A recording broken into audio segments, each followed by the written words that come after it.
हा हा, किती सुगंधित वास येतोय ताई. तू ऑर्डर केलीस की काय? मला सुगंधित वास येतो. नाही होत आहे, मी घरात पनीर मसाला भाजी केलेली, हे बघू शकता तुम्ही. मला भूक लागली. चला तर मग मी तुम्हाला वाढणार आहे आज चमचमीत रेस्टॉरंट स्टाईल सारखा. तर इथे आपण करणार आहोत. एक बाउल घेतलेला आहे फ्रेंड. त्यात मी इथे घातलेला आहे 3 ते 4 टेबलस्पून दही. हळदी पावडर घातलेला आहे पाव चमचा. त्यानंतर इथे घालूया काळी मिरी पावडर पाव चमचा. त्यानंतर इथे घालूया आपण काश्मीरी लाल मिरची पावडर घातलेला आहे फ्रेंड. त्यानंतर इथे घालूया जिरा पूड पाव चमचा. इथे घातलेला आहे फ्रेंड धनिया पूड पाव चमचा. तर हे सगळं जिन्नस आहे ना फ्रेंड, सगळं मिक्स झालं ना, एकत्र ज्यूस झाला पाहिजे असं, तरच टेस्ट ह्याच्यामध्ये येते. तुम्ही बघू शकता सगळं एक ज्यूस झाला पाहिजे, मिक्स झालं पाहिजे असं. इतका छान टेस्ट येणार ना. तर इथे माई काय केलेले आहे फ्रेंड्स, एक तवा ठेवलेला आहे आणि हे पनीर आहे ना फ्रेंड्स मी घरी केलेलं आहे. अप्रतिम लागतं फ्रेंड्स. तर ह्याला काय करायचं, छान भाजून घ्यायचं. याला तुम्ही बघू शकता, भाजून घेऊन साईडला ठेवायचं. तर इथे एक पॅन ठेवलेलं आहे, तेल ऑलरेडी घातलेलं आहे, मी जिरा घातलेले आहे. मी इथे काही खडे मसाला घेतलेले आहेत, तेजपत्ता, द दालचिनी आणि इलायची, थोडासा लवंग आणि ते कांदा मी चिरून घेतलेले बारीक, आणि ते अद्रक लसूण पेस्टसुद्धा इथे मी घातलेलं आहे. सगळं छान गोल्डन होईपर्यंत भाजून घ्यायचं. एक टमाटर चिरलेलं ते इथे मी घातलेलं आहे. हे बघा तुम्ही, बारीक चिरलेलं टमाटर मस्तपैकी असं फिरून घ्यायचं, परतून लाल होईपर्यंत भाजून घ्यायचं. त्यानंतर इथे घरगुती मसाला आहे फ्रेंड्स, इथे 1 चम्मच ने 1 ते 1.5 चम्मच इथे मसाला घातलेला आहे. तुम्ही बघू शकता. इथे परत एकदा छानपैकी असं फेटून घेऊया.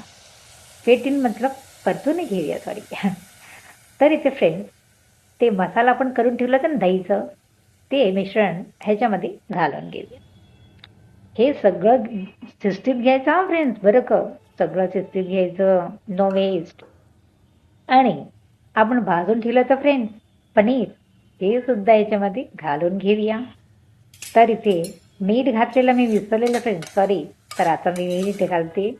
हे बघा, मी इथे मीठ घातलेलं आहे पाव चमचा. तर ह्याला परत एकदा सगळं परतून घेऊया.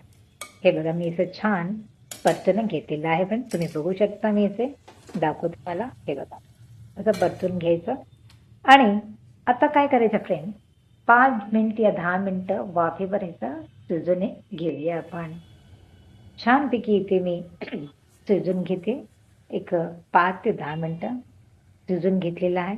त्यानंतर काय करायचं फ्रेंड, इथे मी कसुरी मेथी फ्राय करून घेतला आधीच, ह्याला मी कुस्करून ह्याच्यामध्ये घातलेला आहे. तुम्ही बघू शकता. इथे छानपैकी सगळं जिन्नस परत एकदा छान मिसळून घेऊया. श्वास किती छान सुगंधित वास येतोय फ्रेंड्स, तुम्ही बघू शकता. तुम्ही कलर बघूनच वाटत असेल ना तुम्हाला किती छान झालेलं आहे. घरातच आपण छानपैकी असं करून घेतलं, बाहेर आणण्यापेक्षा घरात आपण छानपैकी करून घेतलं तर सगळ्यांना अप्रतिम, घरातच रेस्टॉरंट स्टाईल सारखा तुम्ही बनवू शकता ना फ्रेंड्स. बघू शकता ना किती छान झालेला आहे. तुम्ही हे रोटी सोबत, राईस सोबत आणि नान सोबत खूप अप्रतिम लागतो, दिसतोय ना फ्रेंड्स. मग काय, रेस्टॉरंट स्टाईल सारखा बघूनच तुम्हाला सुद्धा पाणी सुटलंय ना.